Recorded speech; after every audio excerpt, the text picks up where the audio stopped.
Greetings, my name is Heather Dunlap, and I am glad to welcome you to the school library. Our school's mission statement is to provide a rigorous and equitable education to meet the needs of all students from diverse backgrounds and empower them to achieve success in life. And I firmly believe that managing our school library in a way that fosters intellectual freedom is an important part of meeting this goal.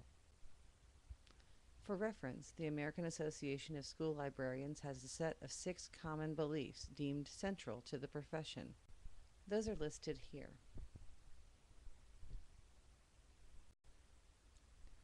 The belief I want to make the central focus of our discussion today is that intellectual freedom is every learner's right. While I appreciate that every student has certain text which he is required to read, there's a large amount of support for the idea that every student should also be free to select materials based on his own self-interest. Why is this important?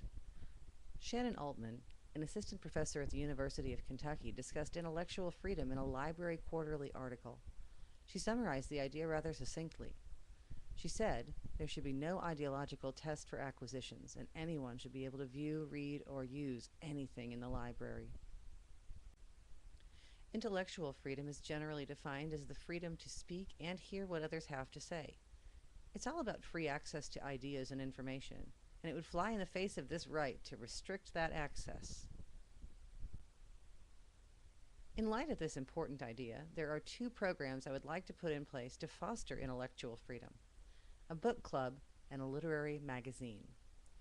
Because learners should have the freedom to hear what others have to say, I want to begin working with students in these 2 extracurricular clubs. The book club will meet every 2 weeks, and in the first meeting, students will discuss options and select a young adult novel to read. In this, my plan is to function as a facilitator rather than a dictator, so that students can have autonomy and freedom in making decisions about the material they select.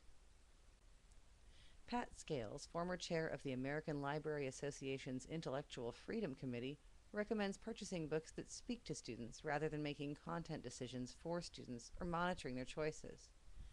When sensitive topics may arise, Scales recommended that a librarian refer to the descriptions in book jackets or dust covers. She said, always encourage teens to read these descriptions and make their own decisions about reading the book. In these meetings at the book club, students will make plans to read a certain amount of the book prior to the next meeting. In each subsequent meeting, we will have group discussions about the book, the topics addressed in the story, and other ideas that the content of the book brings up.